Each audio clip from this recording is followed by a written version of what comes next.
What's going on, boys? It's your boy Serene Macaroni MMA here, back in another video, and today we're going to be making some fights after Salkilld versus Gamrot UFC Fight Night.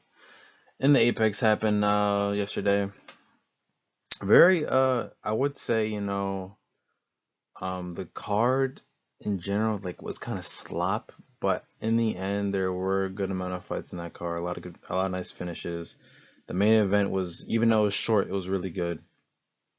And Quillen Salkilld is like, bro, I'm not gonna lie. At one point, I thought okay, predictions. I chose Gamrot. I said it'd be razor close, but boy, was I wrong. I was wrong about that. I was wrong about when if there'd be a finish, when it was late. And Quillen Salkilld beat Mateusz Gamrot at his own game, and it's crazy to see. And this guy's the real deal. And in today's video, we have a good amount of people here. Some losers, some winners in here. Or actually just like one loser, a Gamrot. I did make a fight with Gamrot. Other than that, I don't really put anybody else who lost the fight in here. But for the most part, I only have about 7 or 6, I believe, fights I made to make after this. I could have done more, but I actually chose some important guys, some guys who were on the co-main event. It depends on what the placement. Depends on the placement of where they were on the card, really. But we can get right into it, honestly. And let's talk about the first fight that needs to be made right after this card is just finished. That being Quillen Salkilld versus Benoit Saint-Denis. Yes. BSD is coming off a horrible loss to Paddy Pimblett, bro. Where he has the negative fight IQ he does and just ran in there, knowing that Paddy Pimblett is a good grappler, knowing that he is dangerous on the ground when it comes to these chokes he does, and he literally. I forgot what the chokes called that he put on him, but he quite literally was wrapped around him so tight, and then he was out cold. But you know what? Just because he lost, don't take credit, don't discredit BSD's resume, who he's beaten and how good he is, bro. Because Benoit Saint-Denis is still a very dangerous guy, but yes, he is kind of his brain is a little slightly smooth in some areas of fighting. But yeah. This fight to me would be really good. One, because this fight makes the most sense to make. Really, because if you look at the rankings right now, obviously Salkild's going to move up. I think Salkild's probably move 2 spots. Or no, not 2 spots. He's going to, pass Mateusz Gamrot. Basically, and go straight up. But look at the guys above him right now. One, we have Rafael Fiziev. He shouldn't fight Fiziev, obviously. Moicano's already booked for a fight against Ortega. Then Hooker's booked for a fight against Saladin Parnasse on the France card. Just beat Gamrot. Rufi is fighting Armin at 331.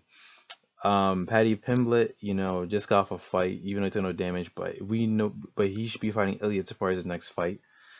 Max, another guy who's probably gonna be fighting other, probably up top guys in the top 3 in the lightweight division. We could see Max fight Oliveira. We could see Max fight I've been seeing people on TikTok and Twitter saying, "Oh, Saka should fight Max Holloway."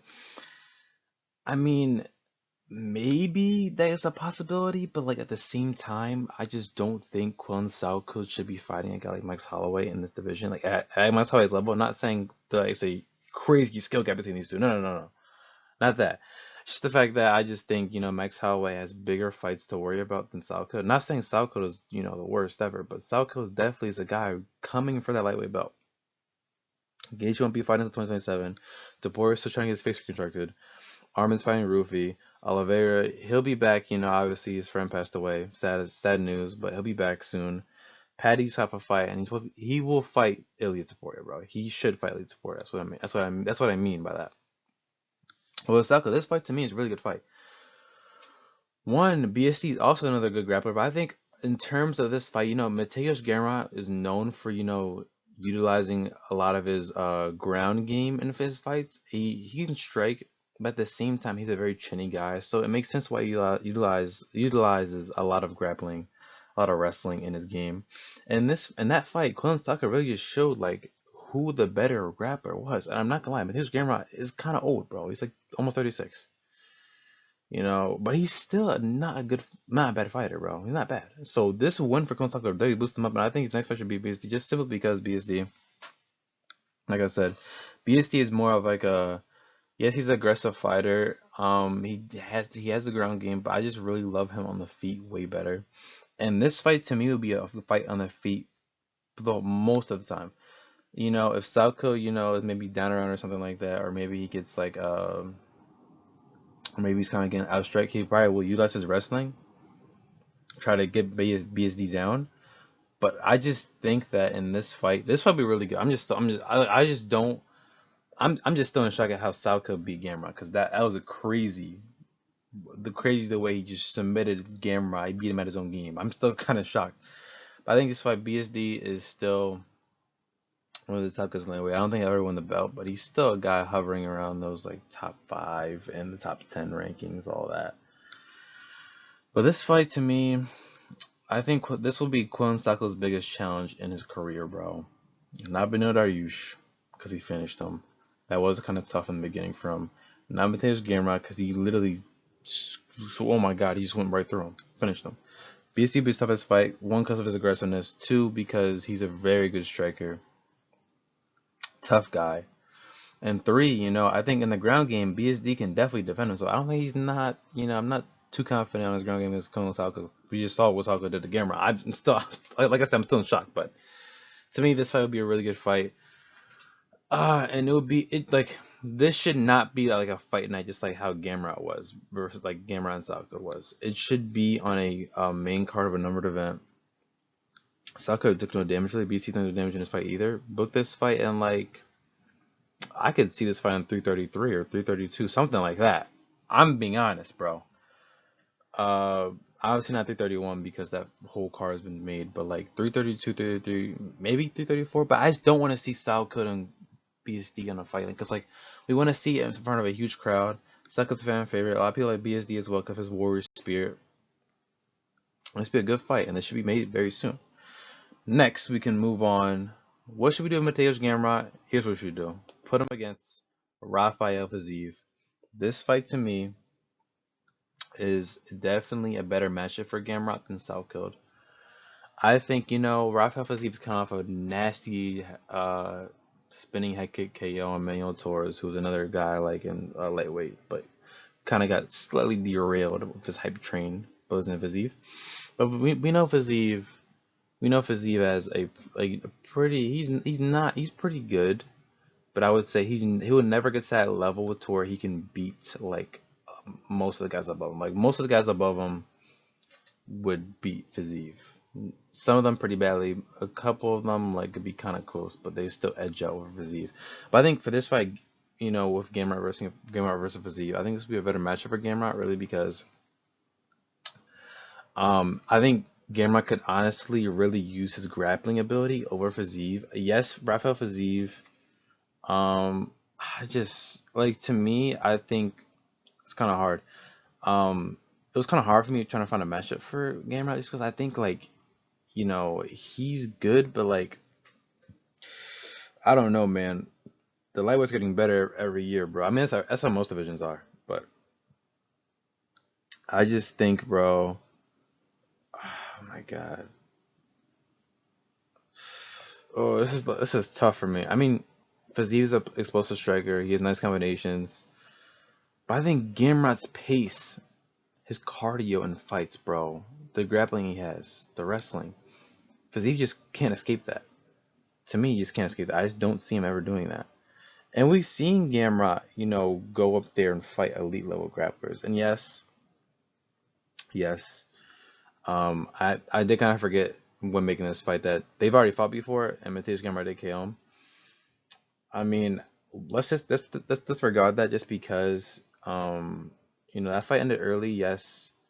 And we didn't really see too much, but I think Fiziev has improved from that time, bro. Fiziev has improved. He lost to Gaethje, bro, twice. I mean, man, he tried his best, bro. He lost to Gamrot. He lost to Mauricio Rufy, bro. Vicious finish. But at the end of the day, bro, Rafael Fiziev is still a very dangerous fighter in lightweight division, bro. He's still a very dangerous guy. We see what he can do, bro. He's versus top talent. Yes, he has lost against that top talent, but he's still really good. Gamrot also he faced Charles Oliveira. He's beaten a young Armin Sarukian. Um, who else? He fought Benedar Yush. He fought. I'm trying to think. Like Dan Hooker. Like he's fought a lot of top guys as well. So it's not like, but like I just like, ooh, like Gamrot's chin, his chin, like, yes, he's never been finished, like in terms of like knocked out, but like his chin, bro, like the older he gets, man, I just get worried about his chin, bro. So I'll be worried about this matchup a lot in terms of like if Gamrot can last, with the striking changes he has with Z. But I think this fight is well evenly matched up, bro. And this would be a good fight to make. Gamrot versus Rafael Fiziev 2. But good. Now this could be a fight night main event. I wouldn't care. But Salkilld versus BSD has to be on a number card, bro. It has to be. Don't want to see no bullshit about the UFC and put it on a fight night main event for trash ass undercard, bro. Please, Dana, matchmakers, please, bro. Don't make the mistake and kind of lessening the hype that I have in this fight, bro. But anyways, let's move on to the next matchup I've made here. That being Diego Ferreira versus Jim Miller. I made this fight specifically just because Diego Ferreira called out either, King Green or Jim Miller. I would say I will lean more to Jim Miller just because obviously, our boy Bobby Green or aka King Green, he's always active, bro. He's always ready to fight anybody. He doesn't care. He's fought the best of best, bro. For God's sake, he's fought Islam, bro. For notice. But I do think, he's still recovering. Yeah, he still has stitches, I believe. I've seen him on the internet and stuff. Like, on the streams and all that, like, whatever, on Kick and all that. He still has stitches and shit. He still, like, has injuries to his face. So he's not fully 100% and not clear to fight. Now, if I didn't see stitches, if he looked really good, I'm saying, hey, Bobby, you gotta fight Diego Ferreira, bro. Now, with Jim Miller, I do think this fight, Diego Ferreira obviously just came on and beat Billy Q off a 2-year layoff. But at the same time, Diego Ferreira's an older guy. Obviously, he's not going anywhere in the lightweight division, bro. He's not doing anything in his career at this point. He's kind of done, really. But he's just fighting to fight, kind of. Like, I would say he's not, his fights are kind of meaningless tonight just because he's not really fight. Like, he's fighting to fight, fighting for the love of the sport, fighting because he needs, because it's his job. He earns money for this. And I do think, dominant win over Billy Q, unanimous decision. He beat him all 3 rounds, bro. You could see it. Billy Q had destroyed. He had striked him badly. Took him down multiple times in that fight. Billy Q's a durable guy, though. He lasted all 3 rounds. That's one of the decision. Very durable guy. But, Ferreira showed how he still has, fight left in him. But Jim Miller is a guy. Jim Miller is still one of those guys who's a very crafty veteran. And when we mean vet, we mean this dude is around the same age as Ferreira and has been fighting since like '08 in the UFC. I'm pretty sure he has, he definitely has the most fights in the UFC. And this is a master grappler, bro. Master grappler. We know that, right? And I do think in this fight, Jim Miller obviously kind of won against Jared Gordon. He choked him out. I do think this fight's really gonna rely on, the ground game with Ferreira. I think it can really last. Yes, Ferreira's a nice striker, nice boxing, good pressure, but I do think Ferreira's older guy. He's been in the UFC for a while, but I feel like anybody who Jim Miller fights, Jim Miller obviously is immediately gonna have the experience over anybody who fights, really. But I really want to think, can Ferreira really keep the fight at the striking range that he wants? Like, could he be able to get out of a grappling exchange with Jim Miller? That's the real question here. I would lean a little bit more to Jim Miller, but you cannot count out Diego Ferreira completely, 100%, because he still is capable of, he still has some BJJ in him. He's like BJJ skill in him that he can definitely last with Jim Miller, but I think Jim Miller would definitely choke him out. But at the same time, Diego Ferreira, this fight's on the feet, bro. Right? And Ferreira doesn't get dragged into a grappling exchange with Jim Miller, then this fight for sure is gonna be going to Ferreira on the feet. Because Jim Miller is not the worst striker, but like compared to a guy like Ferreira who has nice boxing, as we just saw in the Billy Quarantillo fight, and fights in the past, this would be very hard for Jim Miller to win the striking exchange. But Battle Unks. Let's move on. Next fight I've made here. That being my boy, my boy, my guy, Ty Thriller Miller, who just had it down and went over a guy who had promise in coming to the UFC, Billy Ray Goff, bro. And before we even get to like why I made this matchup, why I think this is not a bad matchup, I like this matchup a lot. Why did Billy Ray Goff's corner fail him and not tell him to quit, bro? Just because they literally told him to run around, run from Ty Miller, bro, because of how bad he's getting beat up. Like genuinely the whole entire fight, Billy Ray Goff did not impress me. He did not, there was not a thought in my head that I thought Billy Ray Goff was going to turn this fight around. And I never, like in that fight, he looked horrible. Just a bunch of clinching. He couldn't even take Ty Miller down. I mean, because the high exchange, yeah, but still, really bad exchange, really bad showcase for Billy Ray Goff. But anyway, let's move on to why I made this matchup. Obviously, Michael Oliveira versus Ty Miller. Yes, Michael Oliveira kind of mogs Ty Miller. Yes, he does. Off the looks of it, let's just go off like a looks wise, not how attractive they are, but like a looks wise and how they look as a fighter. Michael Oliveira does mog Ty Miller bad, but you cannot count out Ty Miller, bro. Michael Oliveira is dangerous. So let's talk about him first because he just came off he killed Oban Elliott, bro. And I like Oban Elliott, bro. I thought he was a solid fighter. I still think he's a solid fighter in welterweight. But Michael Oliveira just killed Oban Elliott. Literally, he didn't know where he was after that fight. I mean, this dude is a beast, bro. He fought in the army. I see his army attire. I would assume he fought in the army. Yeah, I'm pretty sure he fought in the army. Yeah. I don't really care about that. I just care about how good he is, bro. He's insane.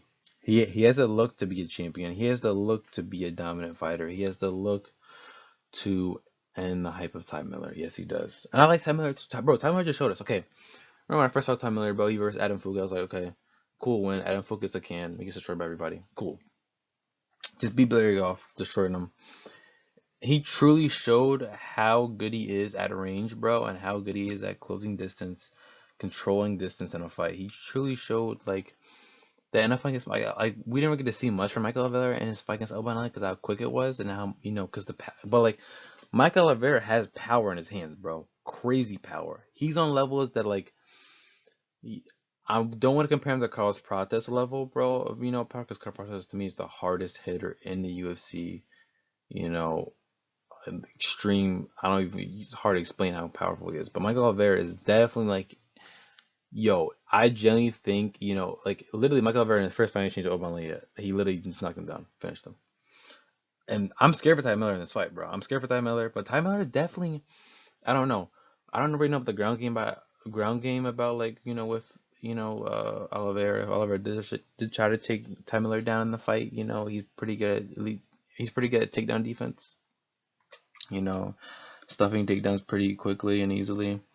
But this fight's really gonna be a striking barrage between these two. This is a very entertaining fight. I'm telling you, bro. These two guys would put on a war of a fight, bro. And I do think Oliveira destroys Ty Miller, bro. You give him a guy right outside the rankings, and you give in either right outside the rankings, or you give him like your 15th, 14th ranked welterweight, bro. I'm telling you, Michael Oliveira, he's the real deal, bro. He's a future champion to me. Ty Miller is a future contender. But I do think he will eventually. I don't want to see this happen to him because he's a very good fighter. But in the welterweight division, bro, he eventually will lose that 0 against somebody because the welterweight division is one of the most stacked divisions in the UFC, probably the most stacked division in the UFC right now. Loads of talent. Everybody in the top 15 literally is like so good. Literally, bro, and it's insane. It's insane.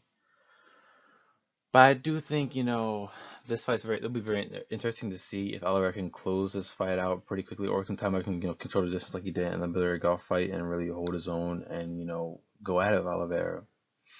But to me, this is the most interesting fight you can make out of all these fights just because of, we haven't seen much from Oliveira. You could look at regional stuff, but on the regionals, it's kind of iffy because there's a lot of Kansas regionals that people beat up to get, to high promotions like PFL, UFC, all those. But I do think this fight, out of all the fights, like I was saying before, is the most interesting matchup. This one and Salkilld versus BSD are the most interesting matchups just because they're so unpredictable. What's going to happen? Two unpredictable fighters, that being Michael Oliveira and BSD. You don't know what's going to happen, bro.